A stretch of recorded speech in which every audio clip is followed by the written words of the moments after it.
مجنو بن کے وچ بازاراں کدی ککھاں وانگ رلائے، کدی کہایا کنبا سارا سر نیزے اتے چڑھائے، آزم یار مناؤن دی خاطر اساں کی پیس وٹائے۔ ایک بزرگ گزرے شاہ بقی الدین ابن مخلد، فرماتے میری 19 سال عمر تھی، میں نیشا پور میں پڑھا کرتا تھا، میرے اندر علم کا بڑا ذوق تھا۔ ایک استاذ کے پاس جب میں پڑھنے گیا تو میرے استاد مجھے فرمانے لگے کہ بیٹے تیرا ظرف بڑا ہے اور میرا علم چھوٹا ہے، تو کسی بڑے عالم کے پاس جا۔ اپنے استاد سے کہا کہاں جاؤں؟ تو کہنے لگے اگر ہو سکے نا تو بغداد شریف چلا جا، امام احمد بن حنبل کی بارگاہ میں حاضری دے، وہ حدیث کے حافظ ہیں۔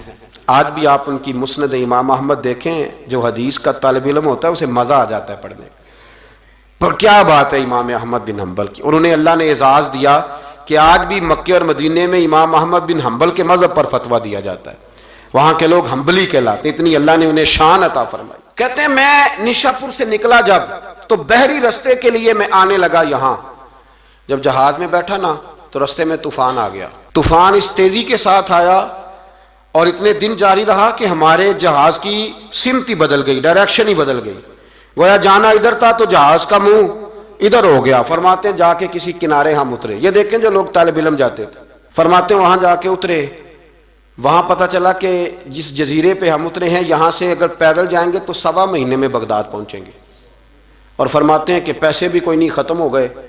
اب میں وہاں سے اترا پتے کھاتا، 1.25 مہینہ لگا اور میں بغداد شریف پہنچا، اور جب پوری جد و جہد کر کے وہاں پہنچ گیا نا تو پتہ چلا کہ امام احمد بن حنبل کا تو مدرسہ ہی بند ہو گیا، ان کے تو جمعہ پڑھانے پہ پابندی لگ گئی ہے، وقت کا بادشاہ ناراض ہو گیا ہے، اس کا مطلب ہے وہ بھی سیاسی باتیں کرتے ہوں گے، ناراض ہو گیا ہے، اس نے پکڑ کے آپ کو جیل میں ڈال دیا۔ تو امام صاحب تو پڑھاتے ہی نہیں، فرماتے میں اب تلاش کرنے لگا کہ مجھے پتہ چلے امام صاحب کہاں قید ہیں۔ بتایا گیا کہ ان کو ان کے گھر کو جیل، سب جیل قرار دے کے نظر بند کر دیا گیا، اور گھر کے چاروں کونے میں پولیس کھڑی ہے۔ امام احمد بن حنبل رحمۃ اللہ تعالیٰ علیہ کے وہ شاگرد شاہ بقی الدین صاحب فرماتے ہیں کہ میں جب وہاں پہنچ گیا، وہاں پہنچ کر کے میں نے لوگوں سے کہا کہ تم نا قریب نہ جانا، بس مجھے بتا دینا کہ امام صاحب کا گھر کہاں ہے۔ تو کہتے ہیں ایک شخص نے مجھے کہا کہ میں انگلی کا اشارہ نہیں کروں گا، آنکھ کا اشارہ کروں گا، کیونکہ حالات بڑے خراب ہیں۔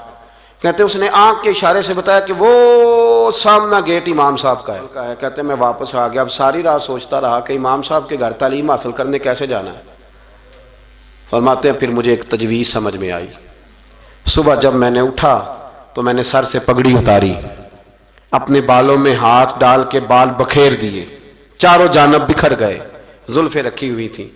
فرماتے ہیں پھر میں نے اپنی قمیض کو تھوڑا سا ایک جگہ سے پھاڑا، تھوڑا سا دوسری جگہ سے پھاڑا، ٹخنوں کے قریب کر کے کہتے ہیں میں نے جا کے تھوڑی سی تہمت کو بھی پھاڑا، ہاتھ کے اندر میں نے کاسا پکڑا جیسے فقیر مانگنے والے پکڑتے ہیں۔ اب تو فقیر کہتا ہے نا اللہ بھلا کرے، اللہ بھلا کرے، تو اس زمانے میں کہتے تھے اجرکم علی اللہ، اجرکم علی اللہ، تمہیں اللہ اجر دے، تمہیں اللہ۔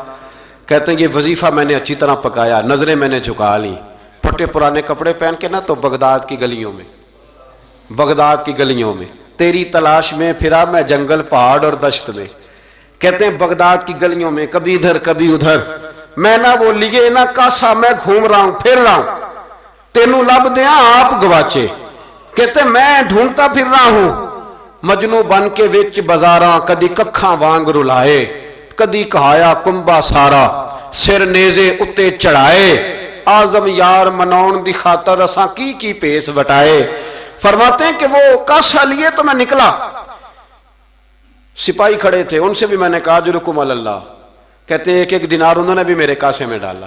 پھر امام احمد بن حنبل کا دروازہ آیا تو میں نے دروازے پہ کھڑے ہو کہا اجرکم علی اللہ، اجرکم علی اللہ، اجرکم علی اللہ۔ کہتے میرا جوش ہی بدل گیا۔ امام صاحب نے جھٹ سے دروازہ کھولا، خوبصورت امامہ اور خوبصورت چہرہ، کہتے ہیں ان کا چہرہ دیکھا تو میرے آنسو ہی بہہ گئے، اور امام صاحب نے جب ایک دینار میرے پیالے میں ڈالا تو میں رو پڑا۔ میں نے کہا بغداد کے بادشاہ، او میرے محبوب کے علم کے وارث، میں بھیک مانگنے نہیں آیا، میں تو رسول اللہ کی حدیث سننے آیا ہوں۔ مجھے نہ آپ نے خیرات نہیں دینی، بس مجھے ایک حدیث میرے نبی پاک کی روز پڑھا دیا کریں، ایک حدیث ایک حدیث۔ یہاں تو ہر جمعہ پڑھائی جاتی ہے نا، وقت نہیں ہوتا، لوگ دیر سے آتے ہیں۔ کہا ایک حدیث آپ نے پڑھانی ہے، شاہ بقی الدین صاحب کہتے ہیں امام صاحب نے میرا چہرہ دیکھا تو خوشی سے کھل اٹھے، فرمانے لگے تو کیسے آئے گا؟ کہا حضور بھکاری بن کے میں خیرات مانگنے آؤں گا، یہ بھی تو خیرات ہی ہے نا، مصطفیٰ کریم کے نام کی خیرات مانگنا۔ حضور آپ نے ایک حدیث پڑھانی ہے، سنیں۔ شاہ بقی الدین کہتے ہیں میں پورا سال بھکاری بن کے جاتا رہا، یہ جذبہ، یہ شوق، پورا سال بھیک مانگنے کی غرض۔ یہاں تو ہمیں اپنے علماء میں کمزوریاں نظر آنے لگ جائے، کہتے سب ٹھیک ہے جی، وہ ایک بات نہیں ٹھیک، لہذا چھٹی، میں اب خود بہت بڑا محدث ہوں، مجھے کیا ضرورت؟ یہ کمزوری ہے، اس لیے اخلاقی رویے لوگوں کے مضبوط نہیں رہتے، اس لیے دنیا داری کی ساری باتیں آتی ہیں پر دین نہیں آتا، کیونکہ ہمارا وہ شوق نہیں، وہ انداز نہیں۔ ہم کون بھکاری بننے کو تیار ہے؟ جب لوگ کاسا پکڑتے تھے تو پھر رسول اللہ کے دین کی خیرات بھی اس میں آیا کرتی تھی، اب کوئی کاسا ہی نہیں پکڑتا تو خیرات کیسے آتی؟ یہ تو لوگ بحث کرنے آتے، گفتگو کرنے آتے، لینے کون آتا؟ حضرت شاہ بقی الدین کہتے ہیں میں پورا سال جاتا رہا۔ امام احمد بن حنبل مجھے فرماتے یار میں بھی سوچتا تھا کہ کہیں میرے علم کو زانگی نہ لگ جائے، دیکھو اللہ نے فضل کیا ہے، مجھے ایک طالب علم عطا فرما دیا ہے۔ فرماتے ہیں پورا سال میں جب ان کے دروازے پہ جاتا تو ایک دھیلا بھی ڈال دیتے اور مصطفیٰ کی ایک حدیث بھی سنا دیتے، اور فرماتے ہیں دنیا ساری پڑھتی ہے پر ہمارے پڑھنے کا استاد انداز یہ تھا کہ استاد پہلے امامہ باندھتے، جبہ پہنتے، اور اس قید میں نظر بندی کے عالم میں جب وہ نبی پاک کی حدیثیں سناتے تو ان کی آنکھیں آنسوؤں سے بھر جاتی، وہ روتے ہوئے تڑپتے ہوئے حدیث سناتے، اور میں بھی اسی درد سے وہ بات وصول کرتا۔ فرماتے ہیں سال گزر گیا، حکمران مر گیا، فوت ہو گیا، نیا بادشاہ آیا، اس نے خود امام احمد بن حنبل کو بڑا مدرسہ بنا کے دیا، اس نے بڑی جامع مسجد میں امام صاحب کے خطبہ جمعہ کا بندوبست کیا۔ فرماتے ہیں ہزاروں طالب علم کئی ملکوں سے امام صاحب کے دروازے پر آ کے بیٹھنے لگے۔ فرماتے جب میں بھی پہنچا نا تو امام فرمانے لگے تو ذرا آگے آ جا، کہتے میں آگے آیا تو فرمانے لگے بھی علم تمہیں بھی دیتا ہوں، تمہیں بھی پڑھاؤں گا، مرتے دم تک پڑھاؤں گا، پر جو میرے اندر فیض کی خیرات تھی نا وہ ساری اس نے حاصل کر لی۔